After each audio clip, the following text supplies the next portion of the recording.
This week, Jonny finds out a bit more about the latest strategy in Civilization 6, out now for all major platforms. Angelo spent some time with the Call of Duty Infinite Warfare closed beta and shares his thoughts. And we check out the LucidSound LS30, a gaming headset that looks quite different to what we're used to. This is Player Attack.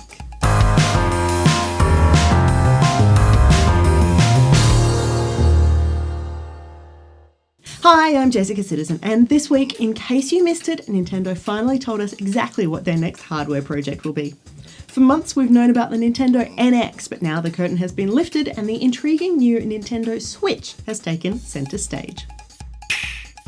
As had been hinted, the device can be plugged into a TV or used as a gaming tablet, complete with removable controllers.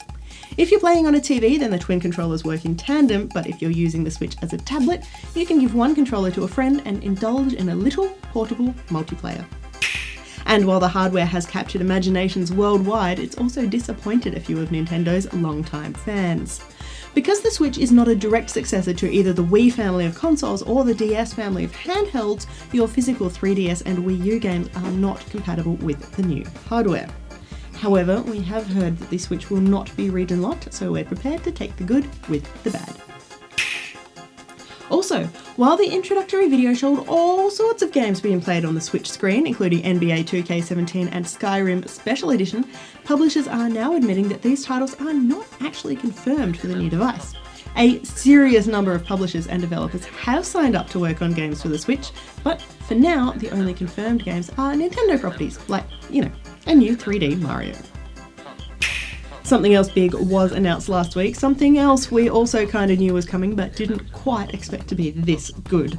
It's been 6 years since we rode into Mexico, ladies and gentlemen, and may I present Red Dead Redemption 2.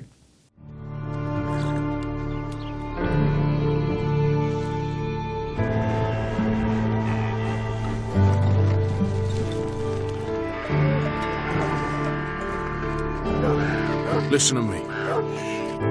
When the time comes, you gotta run and don't look back. This is over.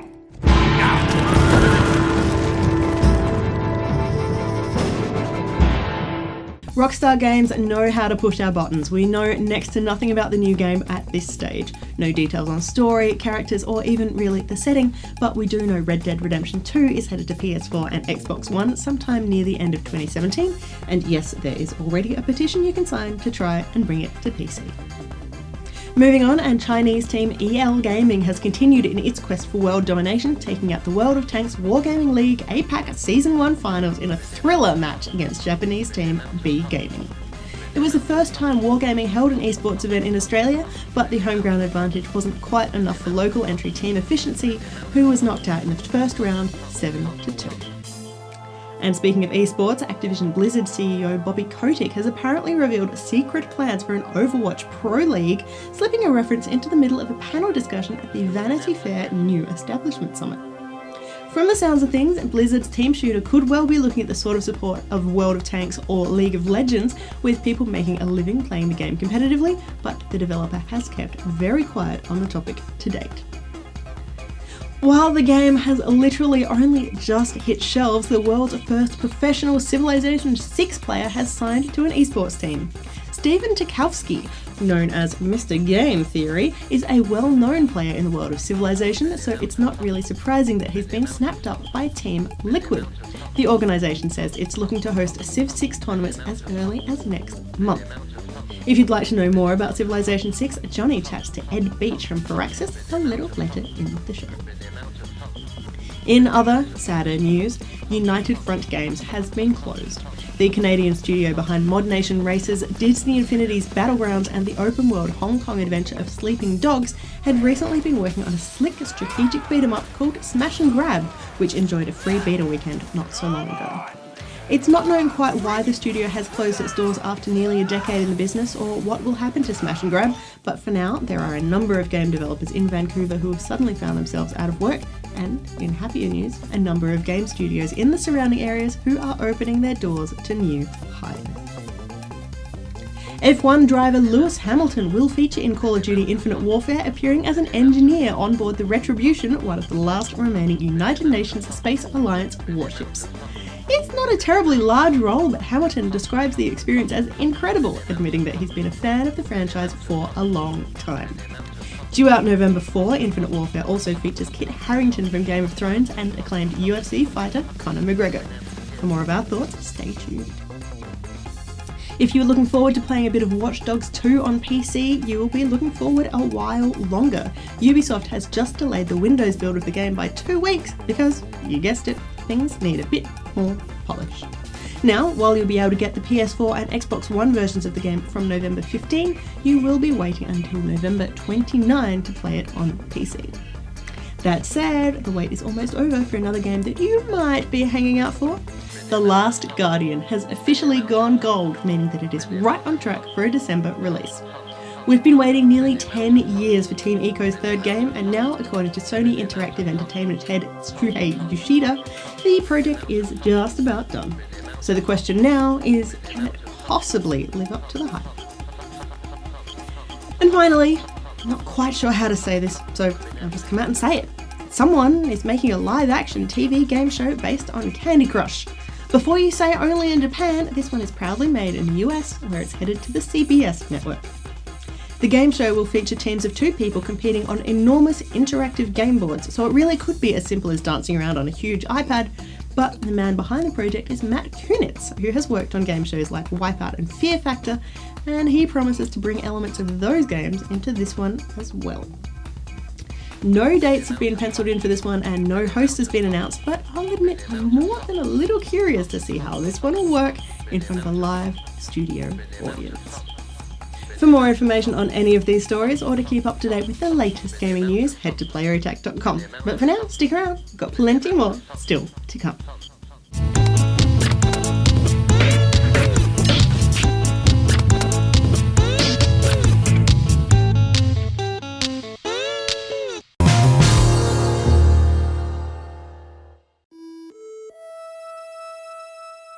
In the beginning, the earth was without form and void. The sun shone upon the sleeping earth. Into this swirling maelstrom of fire, air, and water, the first stirrings of life appeared.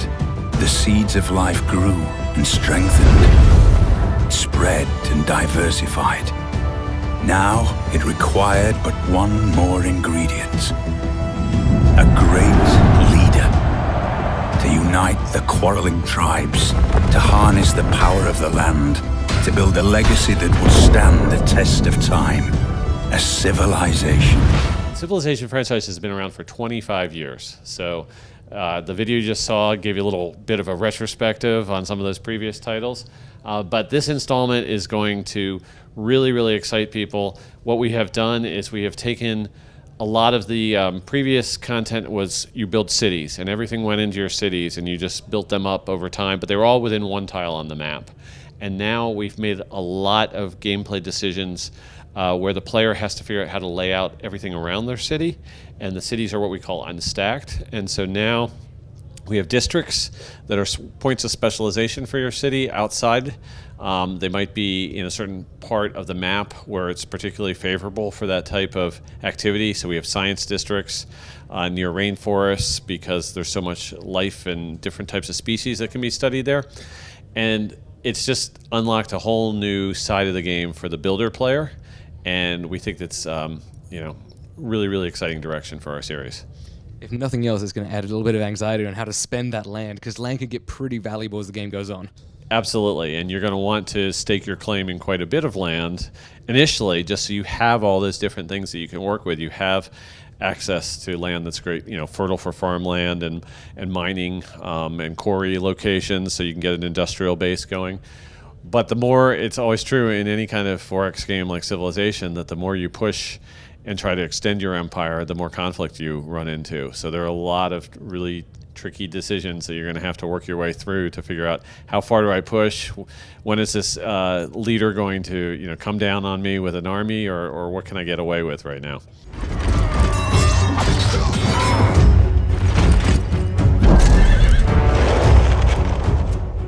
We've done 2 major things to the way you progress through the game. The first of it was that we have taken what used to be just a science-based technology tree, and we've actually split that in two. And now you have two trees that you're progressing on in parallel. One is the same science technology tree, but there's a culture tree as well, and that drives our new civics and government system.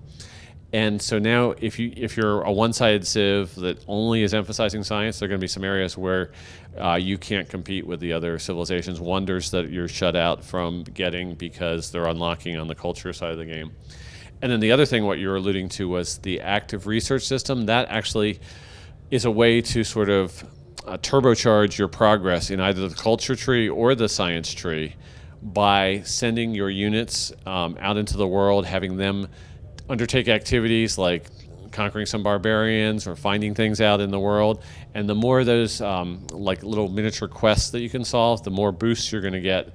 And what we really, really like about that system is it's a reward for playing the game a certain way. So if you're really good at taking out barbarians and you build up a strong military right away, you're going to get the boosts on that side of the technology tree, and that part of the technology tree will come more easily for your civilization, and that just sort of makes natural sense.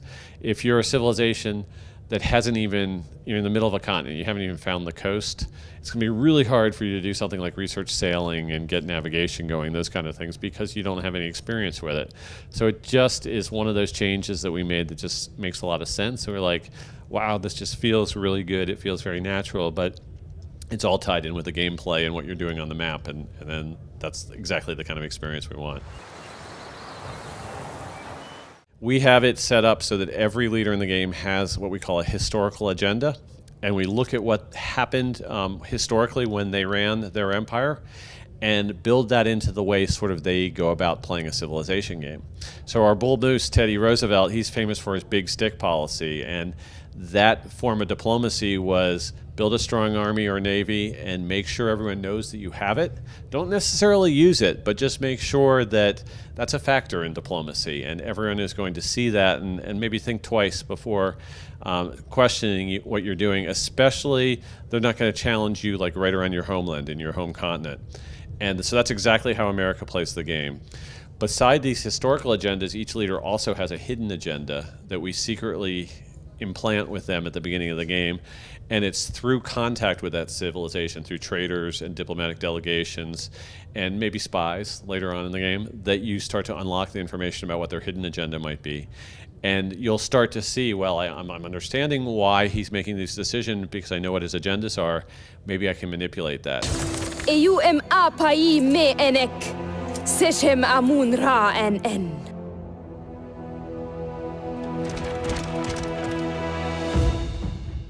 There's lots of fun manipulations you can have with the game. Cleopatra has a different historical agenda. We call that one Queen of the Nile, but what it involves is the fact that she liked to make alliances with very, very strong leaders. She's known for being closely associated with Julius Caesar and Mark Antony, and that was her way of protecting Egypt back then, was basically to seduce the most powerful military leaders present in her world and make sure that they were her friends and allies. And if we do that, she's going to keep Egypt safe. And that's exactly how she plays the Civilization 6 game. If you build a weak military, she won't respect you, if you only have 1 or 2 troops, and she's not going to be very friendly to you. She'll be standoffish and maybe even decide that you're a good target for her. Well, here's hoping there's a return of Warlord Gandhi, because he was my favorite in Civ 5. Always attacked me whenever I was weak. It is the nature of humankind to push itself toward the horizon. We test our limits. We face our fears. We rise to the challenge and become something greater than ourselves. A civilization.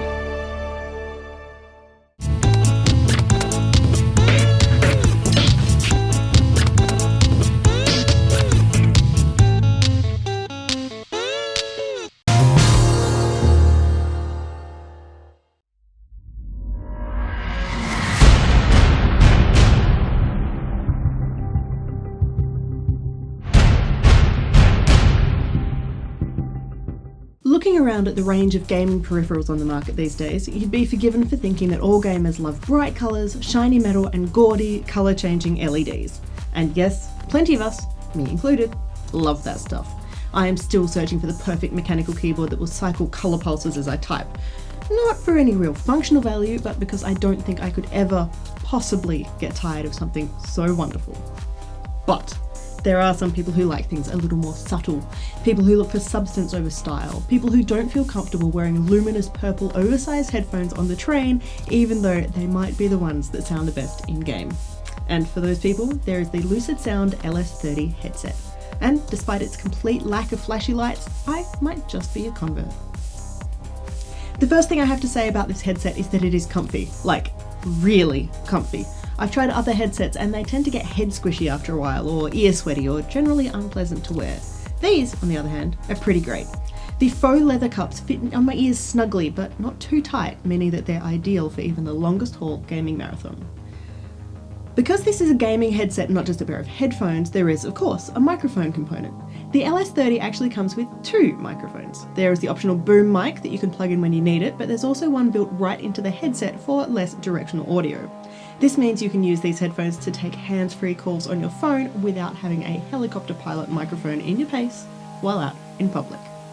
Of course, when you're at home, looking like Madonna isn't so much of a big deal, and the boom mic really is great quality. Nice and flexible so you can move it where you want, and it stays there too. There's a handy mute button on your right ear which lights up the microphone until you turn it back on. It's not subtle, but as anyone who's been in the situation can tell you, forgetting that you're still muted can be a real pain to both you and your teammates. The twin microphones also allow for built-in mic monitoring so you can hear your own voice without having to shout. It's a nice touch. But the removable mic does raise an interesting problem. LucidSound has gone to great lengths to make the LS30 headset look and feel pretty luxurious, but unlike many other luxury models, there's no case for them. Your microphone and the assortment of included cables can easily be lost or misplaced, particularly if your desk is as messy as mine, or if you intend on taking the headset out of the house. And although this is a wireless headset, those cables are pretty necessary depending on what you want to use your new gadget with. The LS30 has been designed to work with Xbox One, PS4 and both Xbox 360 and PS3, and it will work solidly on PC, although it's not officially supported. It works slightly differently with each platform, but if you need anything more complicated than a standard 3.5mm jack, it's basically a case of plugging a wireless adapter into both the USB port and the optical audio port, and you're good to go. But almost.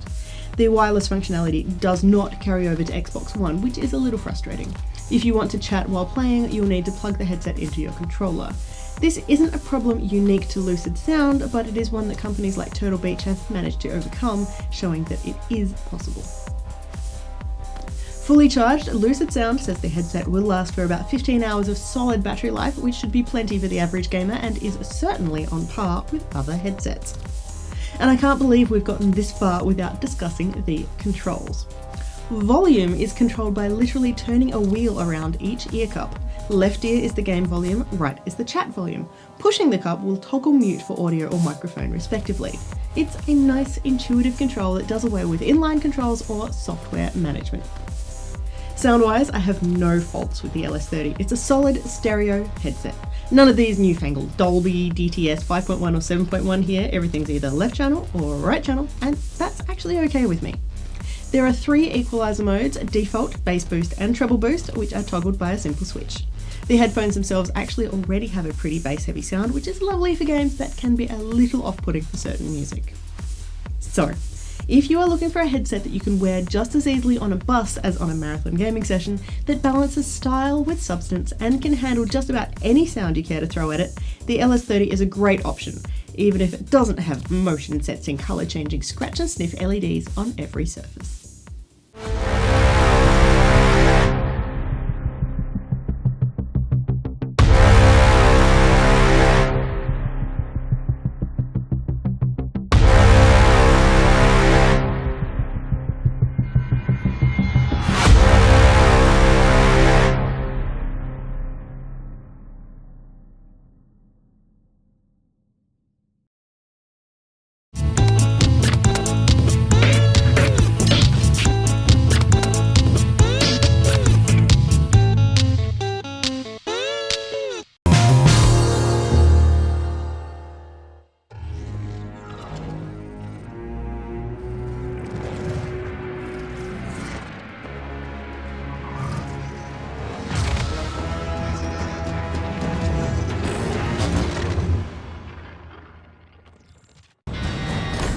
Get the team ready, we're headed out. Yes, sir.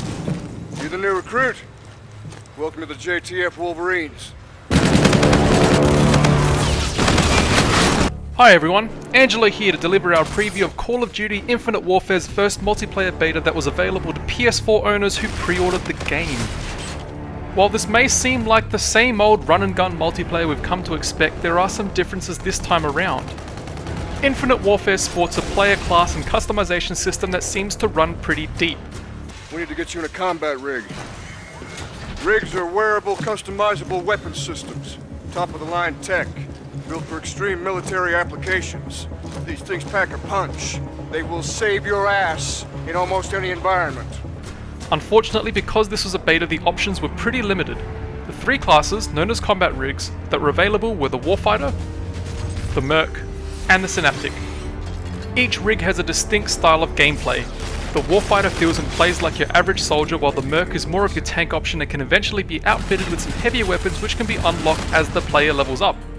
Then there's the Synaptic rig that plays for speed and up-close combat, which about 70% of the people I encountered played as, resulting in me getting my butt handed to me again and again. Either I suck that much at COD, which is entirely plausible, or some balancing needs to be made to this game before it officially releases. Since this is the first Call of Duty set in the future, as opposed to present future or near future, there's a bevy of new guns and traits to play around with unique to each rig called payloads. For the Warfighter, there's the friendly-looking claw that fires a spread of bullets that can ricochet off walls and around corners. For the Merc, there's the cuddly steel dragon that fires an energy beam capable of hitting multiple targets. And for the Synaptic, there's the ever-diplomatic equalizer useful for up-close maiming. These are just the starter guns the player has available. More become unlocked through leveling up. Just ranked up, soldier. Payloads can be decked out with traits that act as overcharge enhancements and abilities that reload over the course of the match. Newly embedded into the loadout system Call of Duty's used over the years, Infinite Warfare's payloads add that extra kick of multiplayer flavour. The beta featured 3 maps over various staple game modes like Deathmatch and Domination. These maps were Frontier, set in a small area of a space station orbiting Neptune; Frost, set around a research station on Jupiter's moon Europa; and Throwback, set in a classic US nuclear family locale inside another space station. The beta ran as well as most betas do, with some instances of matches not connecting or some teleporty lag, but that's to be expected because that's the reason for these public tests. All in all, Infinite Warfare's multiplayer is shaping up to be, well, more Call of Duty, which isn't necessarily a bad thing. If you like Call of Duty, then here is definitely more of it. But if you don't like Call of Duty, I'm sure all the websites you comment on are well aware of it. This is just one beta to test the game's servers in the lead up to launch, with the second landing this weekend, October 22nd at 4 AM Australian Eastern Time, and finishing Tuesday, October 25th at 4 AM Australian Eastern Time for both PS4 and Xbox One. Call of Duty Infinite Warfare is out on PS4, Xbox One, and PC on November 4.